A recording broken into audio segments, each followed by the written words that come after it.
ওরে ঘর দিলা, সংসার দিলা, অনন্ত বাসনা দিলা।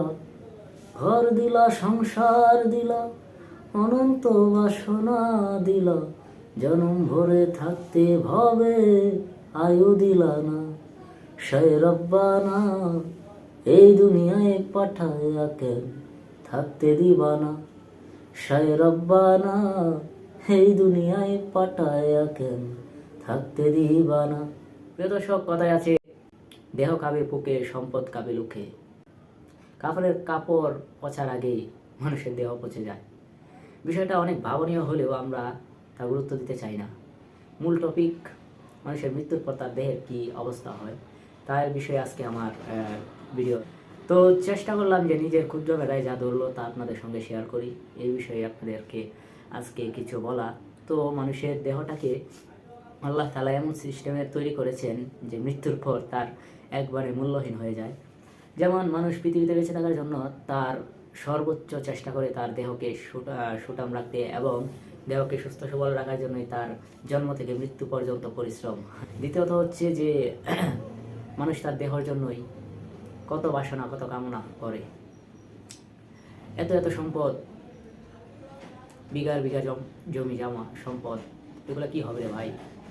এগুলা মরে যাওয়ার পর সব লোকেরা বন্টন করে নেবে। এবং শুধু তাই নয়, আপনার দেহটা যদি পৃথিবীর জন্য স্থায়িত্বই হতো, তবে আল্লাহ তাআলা আপনার দেহটাকে পৃথিবীতে রেখে দেওয়ার একটা ব্যবস্থা করতেন। কিন্তু আপনার দেহটাকে এমন সিস্টেমে আল্লাহ তাআলা তৈরি করেছেন যে মরার পর সর্বোচ্চ 2 থেকে 3 দিন আপনার দেহটা ভালো থাকবে, উইদাউট মেডিসিন।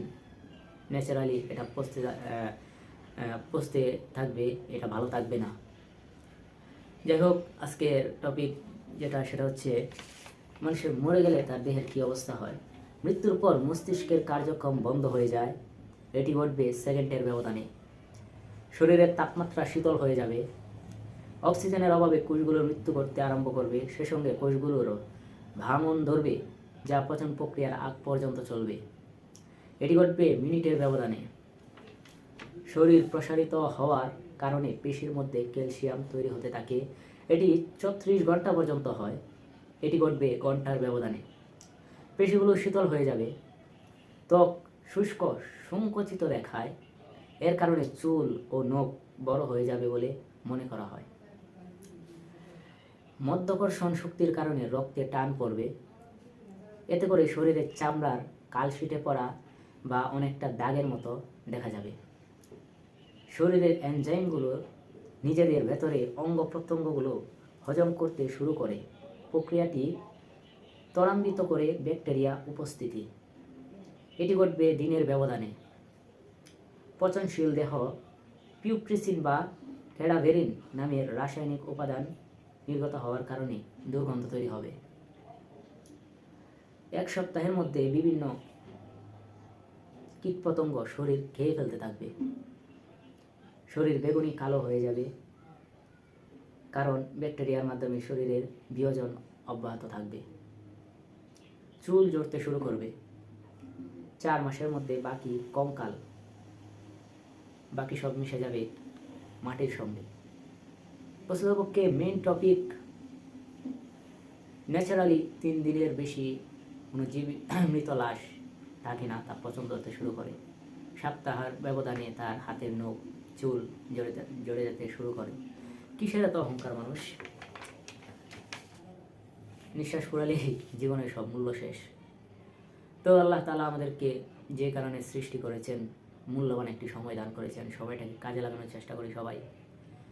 আসলে পৃথিবীতে বেঁচে থাকা একটা আশ্চর্যজনক বিষয়, কারণ মানুষ বেঁচে আছে আল্লাহর দয়ায়। আপনি যে পরিমাণে অক্সিজেন গ্রহণ করছেন, তা যদি আপনার কিনতে হতো, তাহলে আপনি বুঝতেন যে আল্লাহর দয়া কত মহৎ। বন্ধুরা, আজকের এই বিষয়টির মাধ্যমে আমি তুলে ধরলাম যে মানুষের দেহটা কতটা অসহায়। কি হবে এত কিছু, এত ধন সম্পদ, এত ক্ষমতা, এত পাওয়ার, কি হবে এগুলোর? আপনি মরে যাওয়ার পর আপনার দেহটাকে সবাই মাটির নিচে রাখার জন্য ব্যস্ত হয়ে পড়বে। আর আপনি আপনার আত্মীয় স্বজন, সব ভালোবাসার মানুষের মোহে পড়ে রবকে বলে রয়েছেন, সময় থাকতে শুধরে যান, থাকতে সময় করো আমল, ইমান করো খাঁটি, শেষ ঠিকানা তোমার আমার 3.5 হাত মাটি। আজকে মরলে কালকে 2 দিন, পরের দিন কেউ কাঁদবে না। যাদের জন্য করলা খামাই, মরলে তারা চিনবে না। থাকতে সময় করো আমল, ইমান করো খাঁটি, শেষ ঠিকানা তোমার আমার 3.5 হাত মাটি।